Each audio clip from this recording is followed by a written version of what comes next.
everyone, and welcome back to Bright Bites. Today, we are diving into a concept so powerful, it's literally been called the eighth wonder of the world.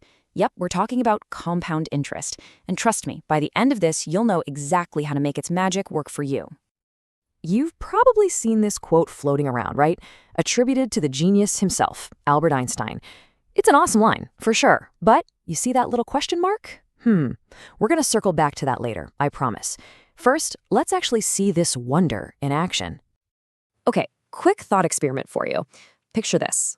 I'm offering you a choice. Option 1, $1 million in cash, right here, right now. Or option 2, a single dollar, just one, that doubles in value every single day for only 20 days. Go with your gut. What are you picking? If you chose that little doubling dollar, congratulations. You are officially a millionaire. By the end of day 20, that one single dollar would have exploded into over $1 million. And the craziest part, most of that incredible growth happens in just the last few days. That is the insane power we're talking about today. So what's the secret sauce behind that mind-blowing answer? It's compound interest. It's not magic, it's just math. But it's a tool that anyone, and I mean anyone, can use. By the way, if that answer surprised you, do me a quick favor and smash that like button. Now, let's get into the nitty-gritty. So how does this actually work? Let's pull back the curtain and look at the engine behind this incredible growth, what people often call the snowball effect. Okay, at its absolute core, compound interest is just your interest earning its own interest. Warren Buffett has this famous analogy about a snowball. You start with a small snowball of money, that's your principal, and as you roll it down a hill, it picks up more snow. That's your interest. Pretty soon, that snowball gets bigger, and now you're not just adding snow to the original little ball, you're adding it to all the new layers too, making it grow bigger and bigger, faster and faster. And to really get it, let's compare it to let's call it its much less exciting cousin, simple interest. With simple interest, you only ever earn interest on the money you first put in. That's it. But with compound interest, you earn interest on that initial amount, plus all the interest that's already piled up. That plus right there, that is the whole game changer. Let's make this super real. Look at this table. In year 1, John puts in $100, earns 5%, and gets $5. Easy peasy. But check out year 2. He's not starting with $100 anymore. He's starting with $105. So the 5% he earns is calculated on the whole $105. That's where that extra 25 cents comes from. And I know 25 cents seems like nothing, right? But over time, that little extra bit is what builds fortunes. Okay, so we know what it is. The big question is, how do we make that snowball as huge as possible? Well, it really just comes down to 2 secrets. And here they are. First, you have to put everything you earn right back into the pot. Don't take that interest or those dividends out to spend. Let them become part of the snowball. And second, and this is probably the most important piece of advice in this whole explainer, start as early as you possibly can. Time is the rocket fuel for this whole thing. And this chart just says it all, doesn't it? This perfectly shows that first point. Just look at the insane difference over 30 years. The person who just cashed out their dividends and spent them, they did okay. But the person who put those dividends right back to work, their results are in a completely different league. Reinvesting is what gets you that beautiful exponential curve. Now for the power of time. And folks, this example is it's incredible. We have investor A, who starts at 20 years old. And then we have investor B, who waits until they're 30. And get this, investor B actually invests more money every year. But just look at the final numbers at retirement. It's not even close. Let's just let that sink in for a second.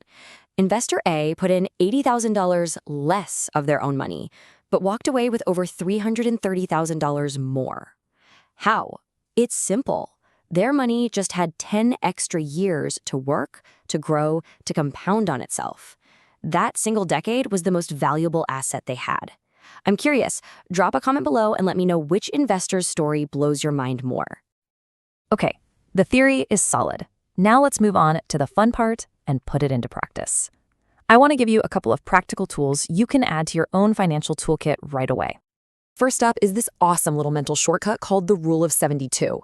It's just a super simple way to get a rough estimate of how long it'll take for your money to double, and you don't need any kind of fancy calculator to do it. And the formula could not be easier. You just take the number 72 and divide it by whatever your annual interest rate is. So let's say you're getting a 9% return on an investment. You just do 72 divided by 9, and that gives you 8. It'll take about 8 years for your money to double.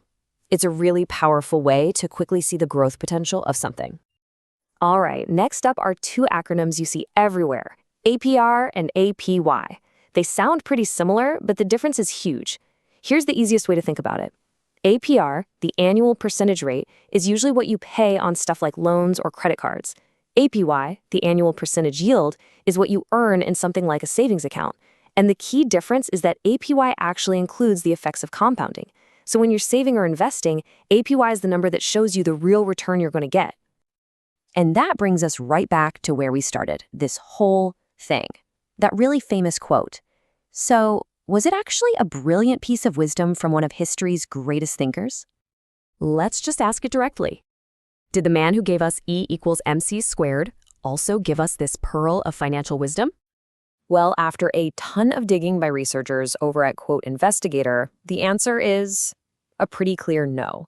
There's just no credible evidence, nothing in his papers or his speeches that shows he ever said anything remotely like this.